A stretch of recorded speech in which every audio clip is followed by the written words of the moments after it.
awoke with my mouth full of soil and promethium, the taste of both clinging like sacrament. Around my wrists the induction manacles bit into bone, their machine spirits purring obedience while the air itself leaned inward, heavy with a pressure that was not weather. In the crater's lip, a commissar's bolt pistol rested on a skull like a paperweight. The skull still wore a vox bead. It was transmitting. It began 6 months earlier, on the day my name was taken and replaced with a number in the Munitorum's book, beneath the shadow of St. Druce's cathedral spires. I had been Private Second Class Jalen Marr of the Sable Lock PDF, born on Vervenhive's outer hab rings in the Sabbat Worlds region, where the sky was the color of old bruises and the wind carried manufactorum soot into the seams of your teeth. Yet in those days I still believed in boundaries, the boundary between soldier and civilian, between lawful orders and theft, between prayer and panic. I believed too in the fiction that one could choose one's service. We drilled on parade grounds scraped flat between hab stacks. Our laser guns cleaned until the charge pack shone, our boots aligned like teeth in a jaw. The chaplain of our local shrine, an ecclesiarchy priest named Father Helix, walked the line, tapping each helmet with a rod of polished bone, murmuring the litany of unfaltering aim. "Emperor, preserve your sight," he would say. We answered as we had been taught since childhood. "Emperor, guide my hand." It was not mockery. It was habit, and habit is the spine of faith. Only later would I understand how easily habit becomes a handle by which a man is carried. The day the tithe ship arrived, the sky changed. Not color, texture. The clouds seemed to flatten as if pressed under a glass plate. The Auspex towers on the hab rim began to stutter and spit machine code, and the local Voxnet acquired a faint rhythmic clicking beneath every channel. The adepts of the Administratum called it signal interference. Father Helix called it a reminder that the heavens are occupied. We lined up anyway because we always lined up. The governor's banners were hung, the brass polished, the honor guard posted. There was even music, thin and brave, played by boys who had not yet learned to taste fear properly. I stood beside Corporal Sarah Venn, a woman with a scar that split her left eyebrow and an expression that never fully decided whether to laugh or spit. Venn had been born in the underlevels, and she carried the underlevels in her eyes. Quick calculations, no reverence for pageantry. "Tell me," she murmured without moving her lips, "do you think the void men can smell us? All this virtue?" "Quiet," I said, because that was my role. I had been trained to be the quiet sort of competent. Not a hero, not a loud fool. The kind of man officers point at when they need a task done without questions. Venn's mouth twitched. "I did not ask for you to be a priest, Mar." I did not answer, but I watched her hands. She flexed her fingers as if testing invisible restraints. I noticed then for the first time that several of the men in the line did the same. A minor gesture, a first anomaly. I told myself it meant nothing. Then the black ship descended. It was not a black ship of the Scholastica Sicana, though the name would have suited. It was a Munitorum tithe transport, slab-sided and brutal, with the Aquila emblazoned like a brand. It eclipsed half the sky, and the air tasted of ozone and iron. Its landing thrusters kicked dust and prayer sheets into a storm. We saluted because our bodies knew how, even as our stomachs rebelled. Out of its belly came the officials, Administratum adepts in ink-stained robes, Arbites in armor like walking verdicts, and a commissar in a greatcoat so black it drank light. He was introduced as Commissar Major Olten Krieg, and his voice had the patient cruelty of a man reading a sentence he had already decided upon. "The Departamento Munitorum acknowledges your world's loyalty," he said. "Your tithe is due. Your emperor requires bodies. Not soldiers, not volunteers. Bodies. There were tables set up with cogitators and quills. Your names were called. Numbers were assigned. The governor's staff smiled too widely, as if this were a festival. The ecclesiarchy rang bells and Father Hallex raised his hands and led a hymn. In that moment, there was a human connection that I did not recognize as such until much later. It came from Sergeant Doran Kest, my platoon sergeant, a broad-shouldered man with a voice like gravel in a metal drum. Kest had been a soldier for 20 years and had never once spoken to me about anything but procedure. As we stood waiting, he leaned close enough that I smelled the recaf on his breath. "Mar," he said softly. "When they take you, you keep your head down. You keep your kit close, and you do not, under any circumstances, let them separate you from anyone you trust."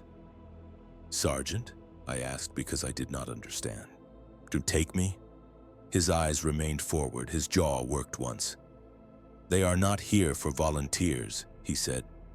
"They are here because the war has teeth and it is hungry." Then my name was called. Not by an officer of my world, but by an Administratum scribe whose mouth was stained blue with ink. The scribe mispronounced Jalen and did not correct himself. He tapped a cogitator and my life's record became a line item. I stepped forward because my feet were already moving. Around me, others stepped forward too. Some tried to back away. Arbite's shock mauls cracked, and men folded like broken prayer books. Ven spat on the ground as she marched, then caught my eye and shrugged as if to say, "This is what it is." Kest did not march. His name was not called. When I looked back, he met my gaze with an expression that was almost apology. And then the line shifted and I could not see him anymore. The first time the induction manacles touched my wrists, the metal was cold enough to make my fingers go numb. The lock clicked and I felt, in a way that was not metaphorical, a door closing inside my skull. Commissar Major Kriegs walked the line. He stopped in front of a boy no older than 16 whose eyes were wide and shining with the kind of terror that still expects mercy. "Sir," the boy whispered, "my mother." Kriegs shot him through the head. The bolt round was small, efficient. The boy's skull opened like a fruit, and the air filled with hot copper and bone dust. His body fell, the induction manacles clattering on the stone. The commissar did not look away. "Your mother has given enough," Krieg said, as if addressing a classroom. "The Emperor accepts your balance." No one moved after that. We marched into the ship over a deck slick with oil and dried blood. The clicking in the vox became louder, and when I tried to pray, the words tasted wrong, like ash. We were processed in a hold lit by lumen strips that flickered, as if the ship itself was blinking. A Munitorum clerk read off regulations with the monotone precision of a servitor. We were issued uniforms that still smelled faintly of someone else's sweat, flak vests patched with old scorch marks, and laser guns with serial numbers scratched and re-etched. "Property of the Astra Militarum," the clerk said. "To lose is heresy. To damage is heresy. To misuse is heresy." Ven raised her hand, slow as a man offering his throat. "What is it?" the clerk snapped, annoyed at the interruption. Ven's voice was light, yet almost polite. "If the laser gun fails because it is old, is that my heresy or the Munitorum's?" The clerk stared at her as if she were an insect that had learned to speak. Kriegs, who had been walking past, turned. "Your name," he said. "Corporal Sarah Ven, sir," she replied. She did not flinch. Krieg studied her for a long moment. His eyes were pale, his pupils narrow. He smiled, but only with his mouth. "Corporal Ven," he said, "you will learn that the Emperor does not care whose fault a failure is. He cares only that it is corrected." Ven's gaze flicked to me, a small warning. Then she looked forward again. "We were formed into a provisional regiment. Vervunhive tithe levy. 88th Provisional, and placed under the command of Lieutenant Gaius Wren, a young officer with a noble's accent and a commissarial stain of fear behind his eyes. Wren spoke as if reading from a primer. "You are honored," he told us. "You will bear the Emperor's light into darkness. You will be remembered." No one asked by whom. Our squad's Vox operator was Trooper Lisa Pell, a thin woman whose fingers were always twitching as if tapping invisible keys. Pell had served in the PDF Signal Corps. She treated machines with reverence, murmuring to the Vox set's machine spirit, kissing the casing before and after use. Her faith was technical, as if she believed the Omnissiah listened more reliably than the Emperor. The heavy weapons man was Trooper Harlan Dace, a quiet giant who carried the squad's autocannon like a penitent carrying a coffin. Dace spoke rarely. When he did, it was to state obvious truths with an honesty that felt like a blade. And there was me, Mar, incompetent and small enough to fit into whatever gap the war required. We learned the ship by smell, the sharp bite of recycled air, the constant undertone of hot metal, the occasional waft of incense from the chapel deck where priests worked overtime to keep morale from fracturing. We slept on bunks stacked like ossuaries. We ate nutrient paste that tasted like wet cardboard and salt. At first, the fear was simple. We had been taken. We were leaving everything we knew behind. That is a human fear, and it has a human shape. Then came the other fear. It began with dreams. In the hold, men woke screaming in languages they did not know. One of them, a miner named Olo, clawed at his own eyes until his fingers were slick. He shouted over and over, "I saw the Emperor's face, and it was not for me." Father Halix had been taken too, even though not as a priest. His world's ecclesiarchy had not been consulted. They put him in our transport hold with the rest of us, as if he were just another body. He moved among the bunks at night, murmuring prayers, pressing his bone rod to forehead slick with sweat. "The warp presses close," he told us in a whisper. "It always does in transit. Have courage. Doubt is a door." Ven snorted when Halix passed. "You hear that, Mar?" she muttered. "Doubt is a door. As if the door is not already open and we are the furniture being moved through." I should have rebuked her. Instead, I said, "Keep it down." That was the first crack in me. I chose discipline over faith because discipline felt like something I could hold. The clicking in the VoxNet grew worse. Pell complained that the signal drifted, in that machine spirits were restless. She would sit cross-legged by the squad Vox, the set's green runes reflecting in her eyes, and whisper, "Steady now, steady. We will be used well." One night she called me over. "Mar," she said, voice low. "Listen." I put my ear close to the Vox speaker. Beneath the static, beneath the ship's normal channels, there was a rhythm, not random, a pattern like a heartbeat, too slow for a human, too deliberate for a machine. "What is it?" I asked. Pell swallowed. "I think it is singing." I laughed once despite myself. It came out brittle. "There is no singing in the Vox," I said. Pell stared at me with quiet offense, as if I had insulted a saint. "There is," she said. "There is tonight." We reached the war zone in M41.772 during the Sabbat World's Crusade's grinding mid-years, in when Lord Militant Makaroth's victories were paid for in regiments and forgotten worlds.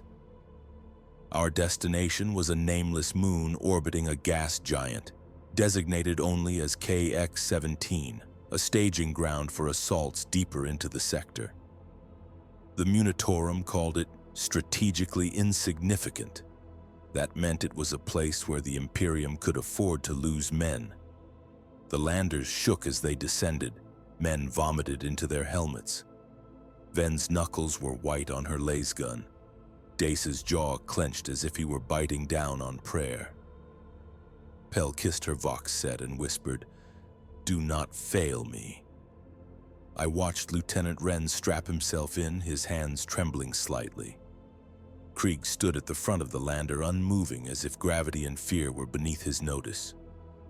When the ramp dropped, the air outside hit us like a slap, and it smelled of cold dust and chemical residue. The sky was a bruised purple, the gas giant looming overhead like a watching eye. The staging trenches had been dug in a hurry. Mud mixed with ash. Bodies had been thrown into shallow pits and covered with tarps. We ran because we were told to run. Overhead, the thunder of distant artillery rolled like a slow apocalypse. Our first assignment was simple: reinforce a forward trench line held by remnants of another regiment, the Orphean 12th. They looked at us with the dull eyes of men who had seen too much and expected no rescue. A lieutenant from the Orpheans greeted ours with the formalities, then leaned close and spoke in a voice meant for officers but heard by anyone with ears. "You are fresh," he said. "Try not to be." That night we took our positions, and the trench smelled of wet earth and fear sweat. The walls were lined with purity seals that had come loose, their wax curling like dead skin.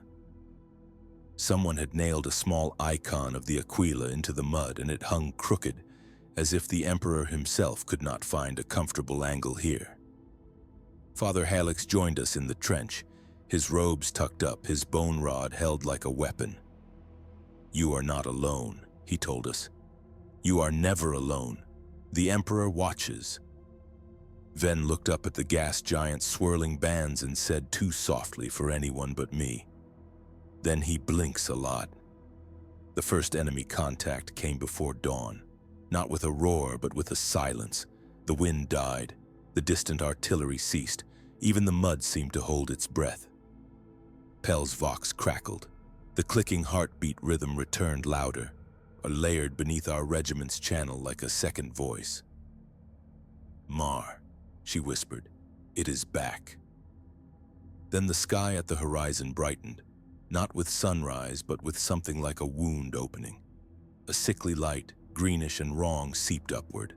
Shapes moved within it, tall and thin. "Stand to!" Lieutenant Wren shouted, voice cracking. "Stand to! Enemy at—" He did not finish. The vox screamed, a high keening that made teeth ache. Men clutched their helmets. Some fell to their knees, retching.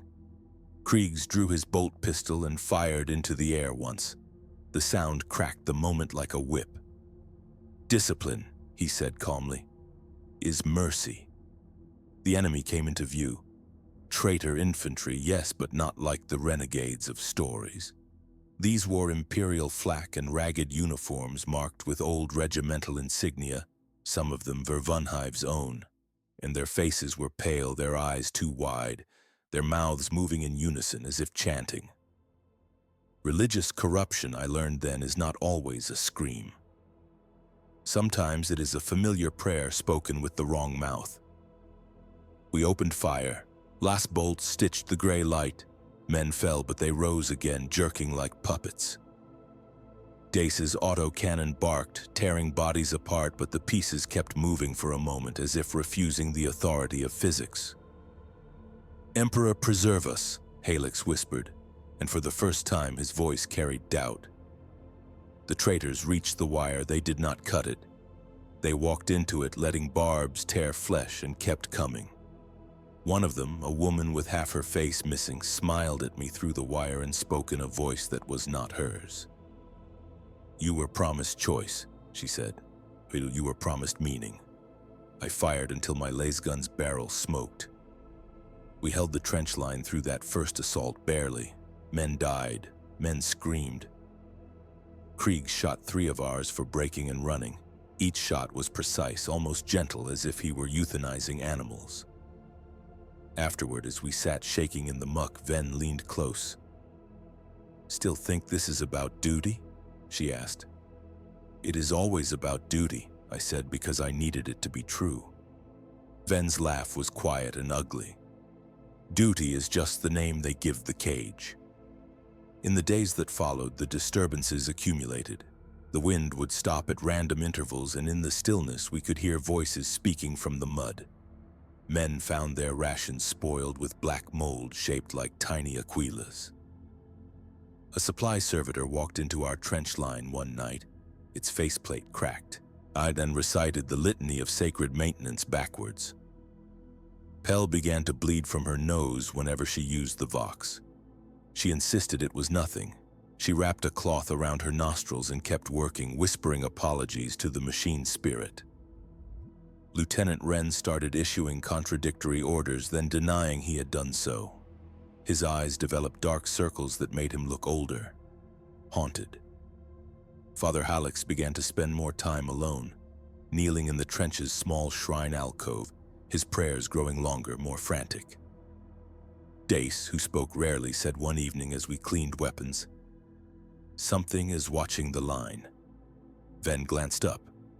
"Of course it is. They always watch." Dace shook his head slowly. "Not them.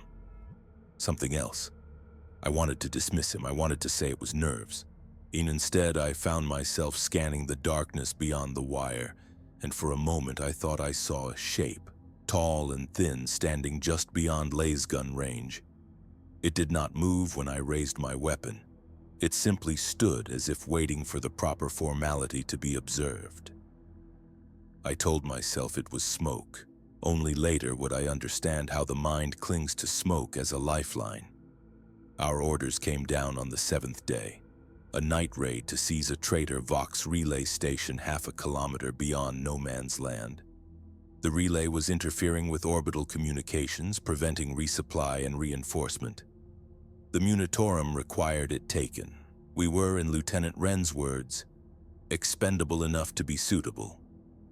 Kriegs briefed us personally. He stood in a dugout lit by a single lumen, his face half-shadow. "You will advance in silence," he said. "Then you will take the relay. You will destroy any heretical equipment. You will return with proof. Any man who falters will be executed. Any man who questions will be executed.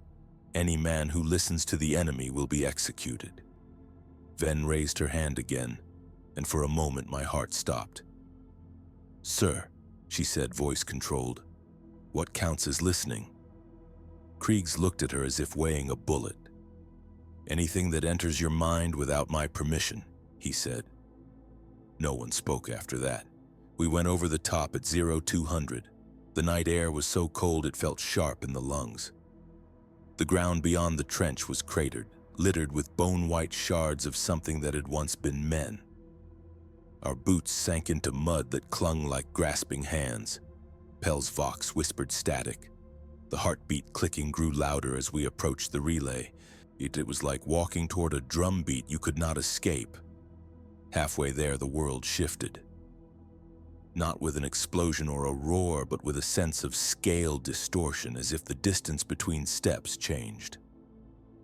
The relay station, which should have been a squat structure of metal and sandbags, seemed to stretch upward, taller than it had any right to be. The stars above it appeared to rotate slightly, as if the sky were turning its face away. Father Hallex stumbled, clutching his bone rod. "No," he whispered. "No, no, no." "Mar," Ven hissed, "keep moving." Then the psychic pressure hit fully, a weight behind the eyes that made thought laborious. I tasted copper. My vision blurred at the edges. In my head, beneath my own heartbeat, I heard another rhythm. Not clicking now, words. Not spoken aloud, but impressed upon the mind like a seal pressed into wax. "You are property." I almost dropped my laser gun. We reached the relay station's perimeter. The traitors had built it around an old Imperial auspex array, its antennae twisted into shapes that resembled hooked fingers. Purity seals had been nailed to it, but the wax was black, and the script on the parchment crawled as if alive. Technological blasphemy is not simply broken machinery. It is machinery that has learned to hate. Day set up the autocannon, sighting down the barrel. Pell crouched behind a sandbag and began to work her vox, trying to cut through interference. Lieutenant Wren whispered orders. his voice thin. I was watching the relay's main mast when I saw it, a body hanging from the antennae. It swayed slightly in the wind that had returned, but the movement was too regular, too rhythmic. As we watched, the body lifted its head. It was Sergeant Kest. His face was gray, his eyes milky. The rope around his neck had cut deep, but he was not dead. His lips moved, and though no sound came from them, the words entered my mind with perfect clarity. Mar. I froze. Ven grabbed my sleeve. Mar, what is it? Kest's head turned slowly, tracking us like an auspex. You should have stayed, the voice in my mind said. You should have died at home. Father Helix began to sob quietly, as if his body had finally found a language for what his faith could not contain.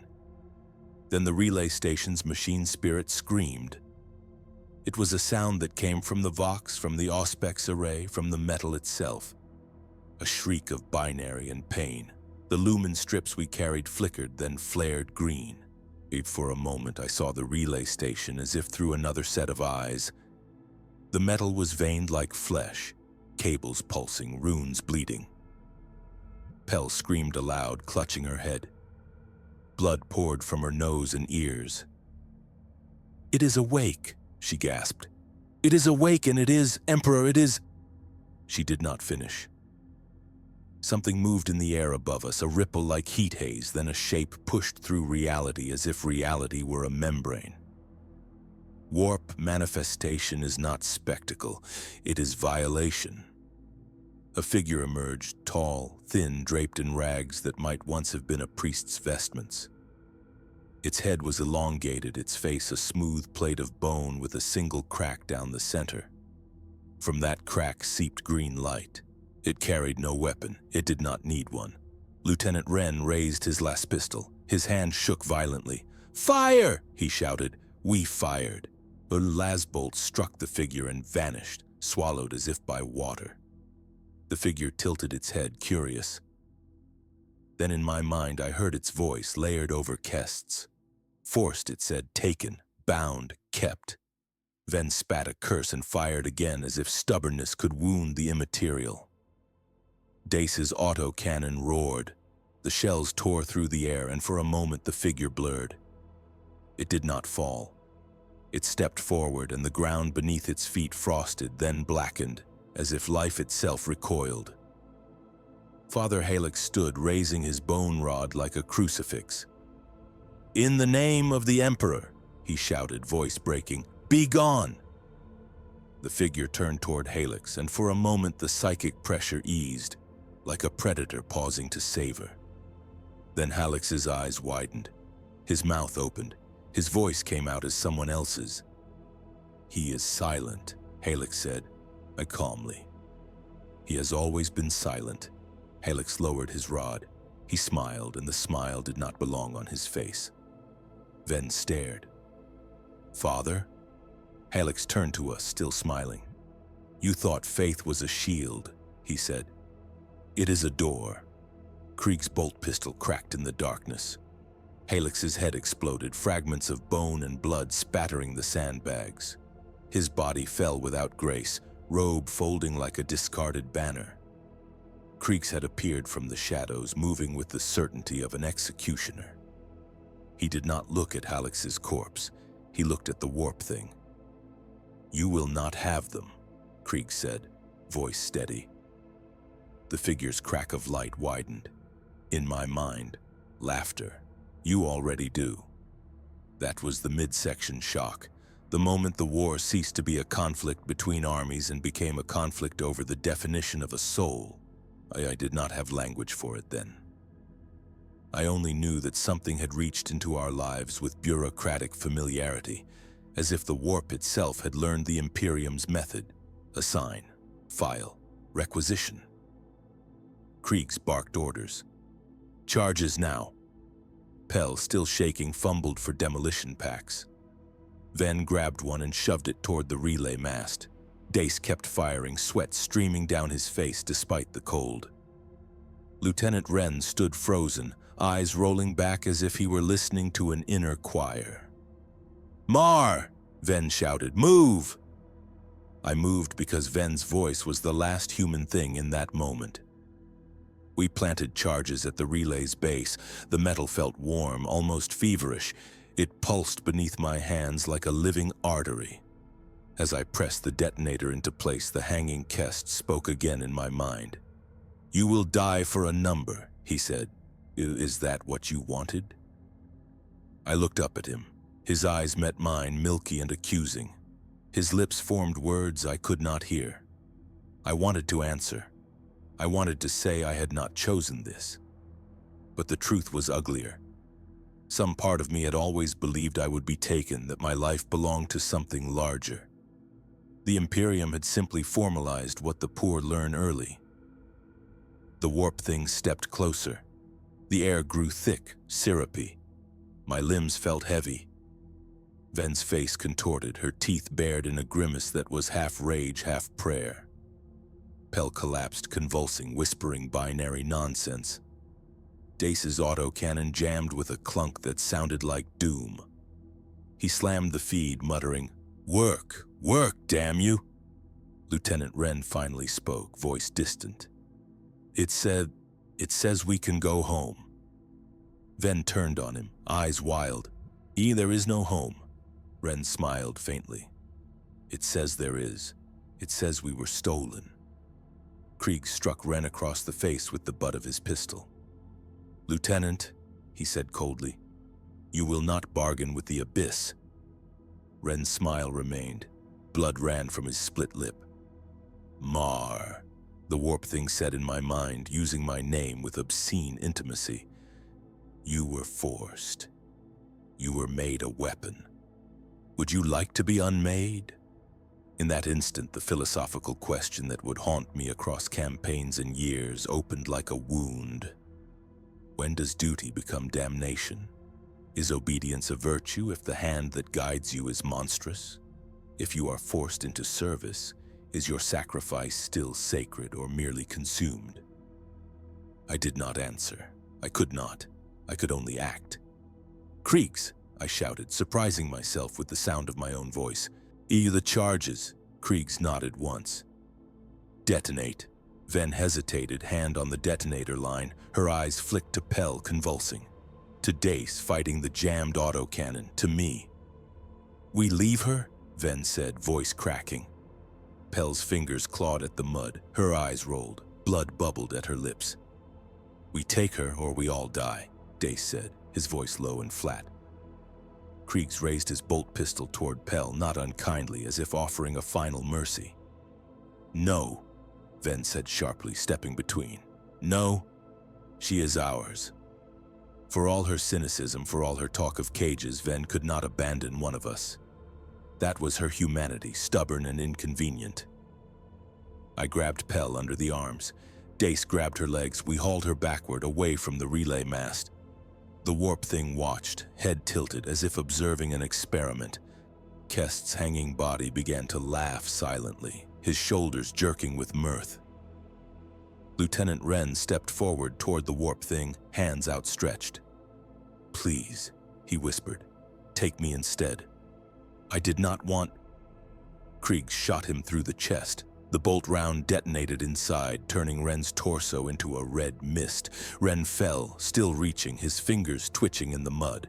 Kriegs's face remained impassive, but his eyes flickered once, something like grief, quickly buried. "Move," he ordered. We ran. Behind us, the charges detonated. The relay station erupted in a bloom of fire and twisted light. The Auspex mast snapped, the antennae flinging Kest's body into the air like a doll. For a moment, his face turned toward me, and in my mind, I heard a final whisper. Property. The blast wave hit us, slamming us into the mud. My ears rang, and the air filled with burning metal and ash. For a heartbeat, the psychic pressure lifted entirely, and the night felt normal, cold, empty, merely lethal. Then the warp thing screamed, not in sound, but in sensation. A wave of nausea and despair rolled over us. Pell went limp in my arms. Ven retched. Dace cursed hoarse. We crawled, then stumbled, then ran again toward our lines, guided by distant lumen flares. Behind us, the fire burned green. At the trench, the Orpheans hauled us in. Hands grabbed, pulled, slapped. Someone pressed a canteen to my mouth. The water tasted like rust. Kriegs appeared last, coat unscorched, eyes unreadable. He holstered his bolt pistol and looked at Halix's absence as if noting a missing ration. "Report," he said. I tried to speak and found my throat locked. Ven answered for me, voice ragged. "Relay destroyed," she said. "Lieutenant Wren killed. Father Halix compromised." Kriegs nodded as if these were items on a checklist. His gaze settled on Pell, unconscious, blood dried on her face. "She is a liability," he said. "She is a trooper," Ven snapped. "She did not choose this." Krieg's eyes narrowed. "None of you did." That admission, small, almost accidental, was the first crack in the commissar's armor that I ever saw. It did not make him kind. It made him more terrifying because it suggested he understood and still did what he did. We were ordered to withdraw from the forward line 2 days later. The relay's destruction had cleared orbital channels briefly. A resupply drop came in, and with it new orders, redeployment to another front. The Orpheans stayed behind.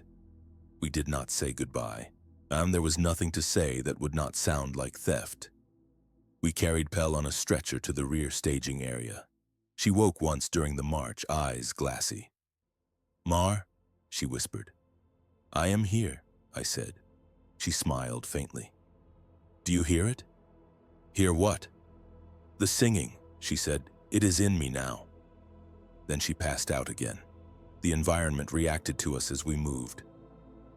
Wind gusts seemed to follow Pell's stretcher. Vox units crackled whenever she breathed too hard. Men made the sign of the Aquila behind her back. At the rear, Medici took Pell away.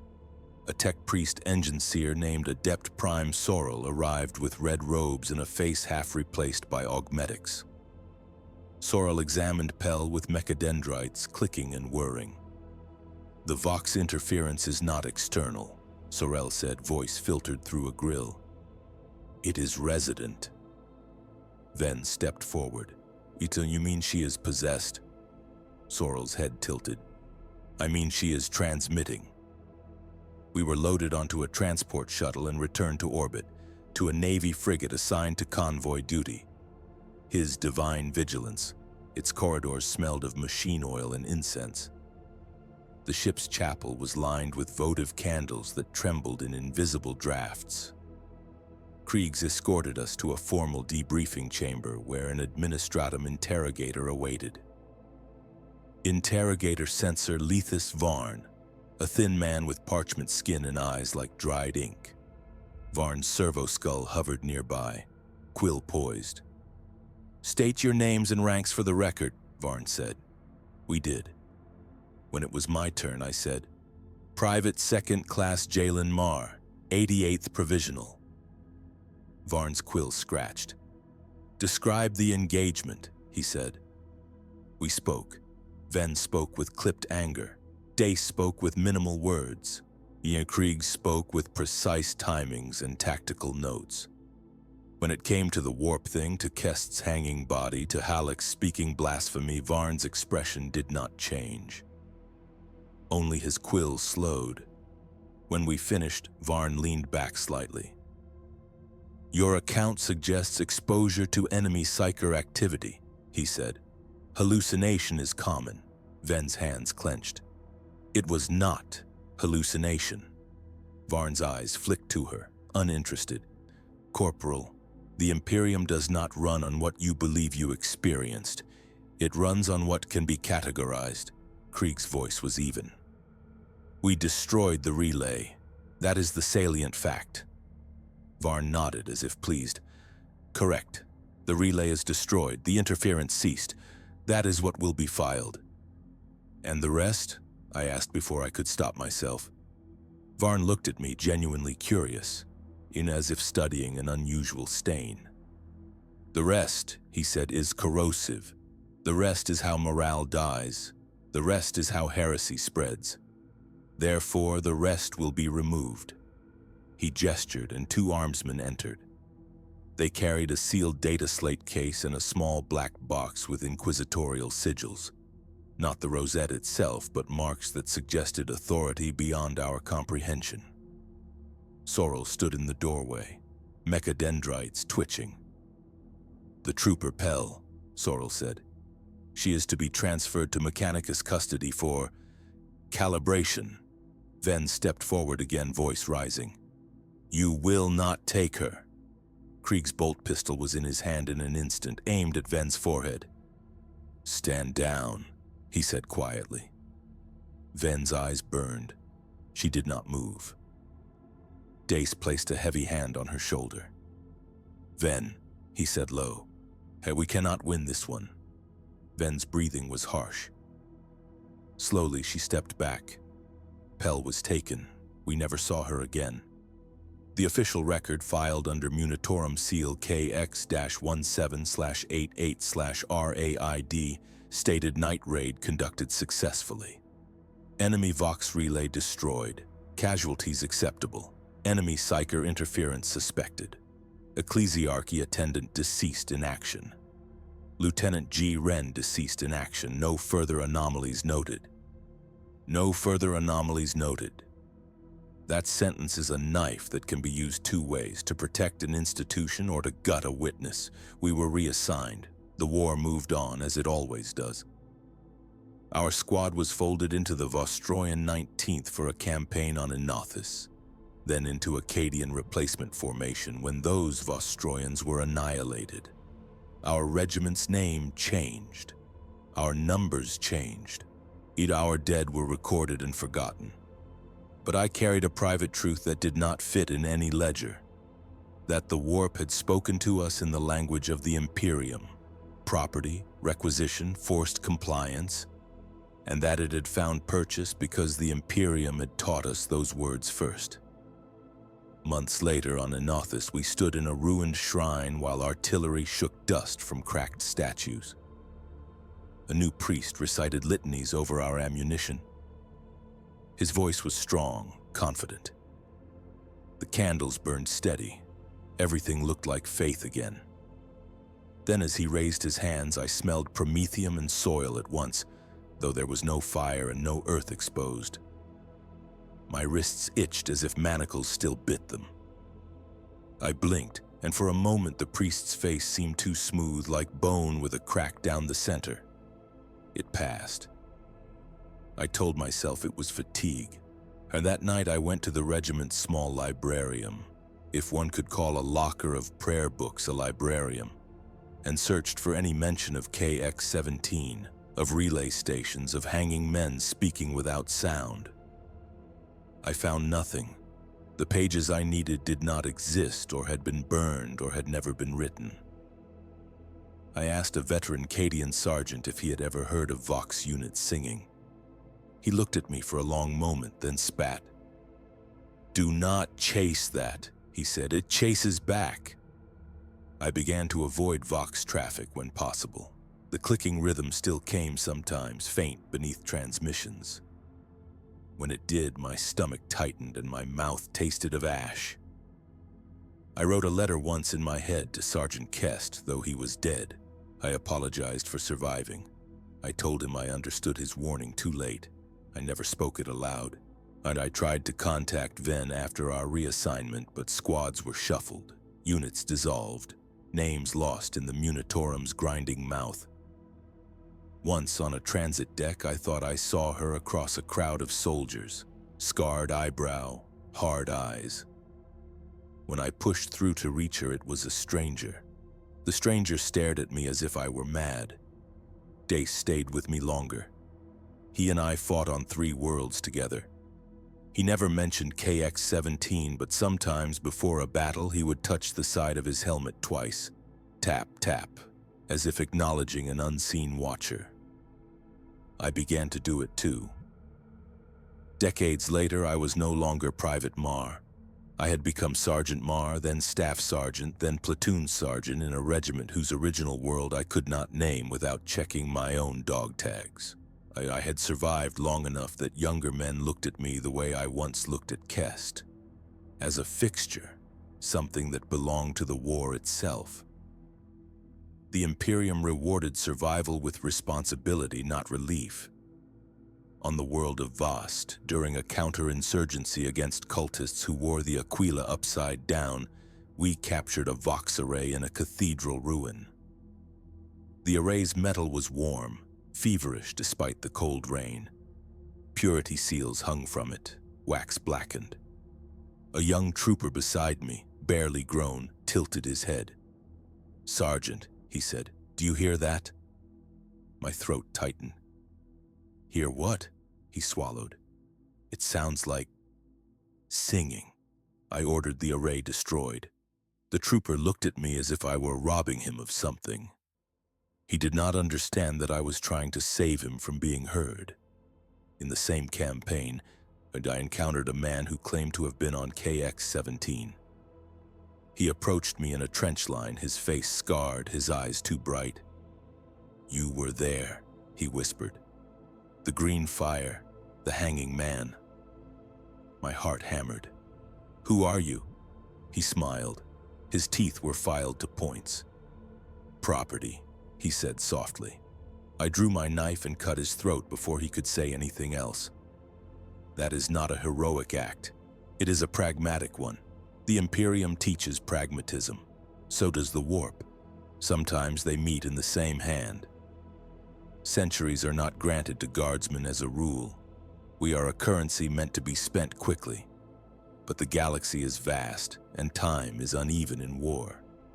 Warp transit stole years and returned them with interest. Rejuvenate treatments were administered to keep experienced NCOs functional. I outlived men who should have outlived me.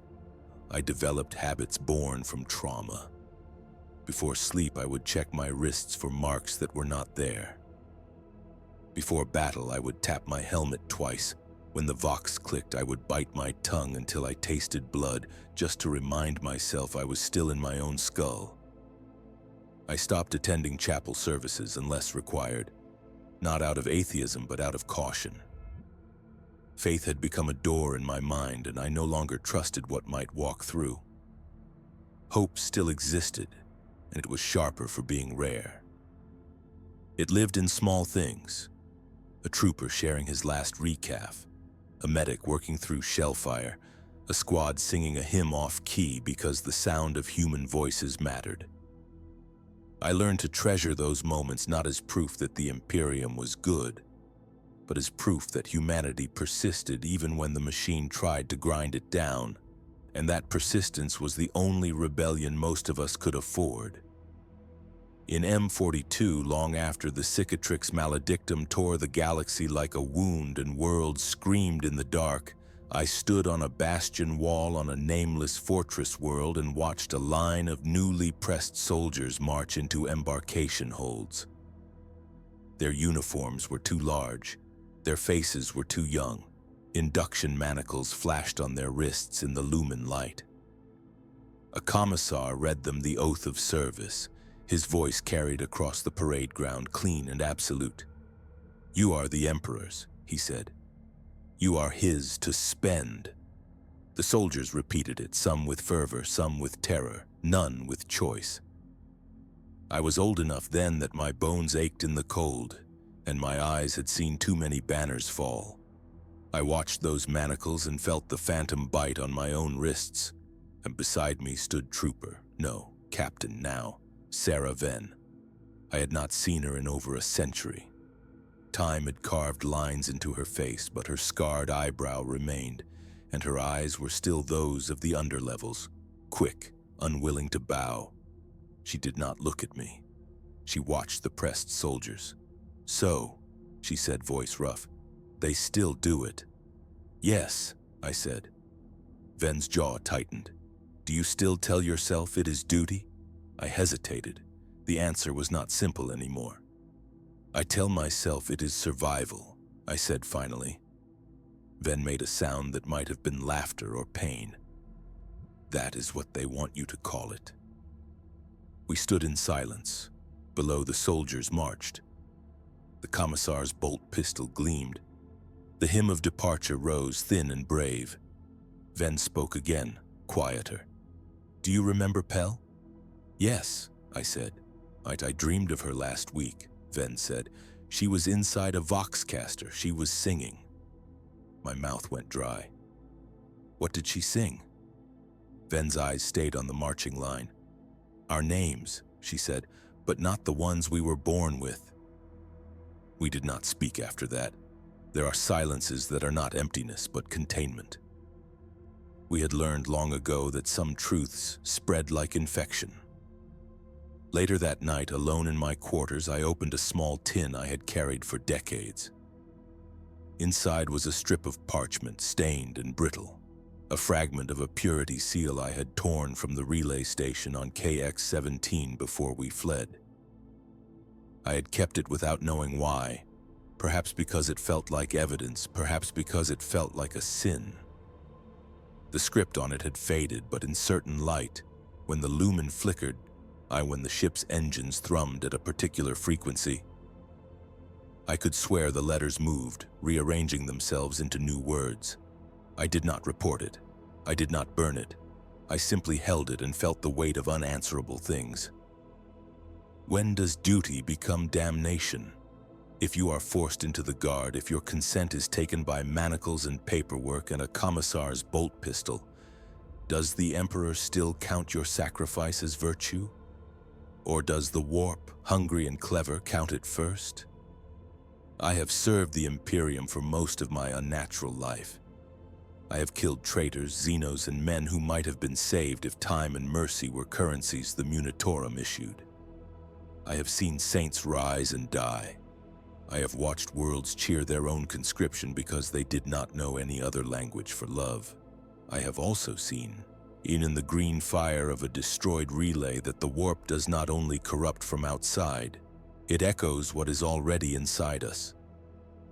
It repeats our own bureaucratic cruelties back to us until we cannot tell whose voice is whose. Yet I have not abandoned the Emperor.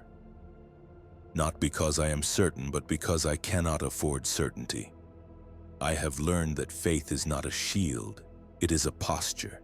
Kneeling in the mud while the sky burns, choosing not to open the door even when something knocks with your own name. On some nights when the voxnet is quiet and the guns are asleep, I still hear that faint clicking rhythm beneath the ship's hum.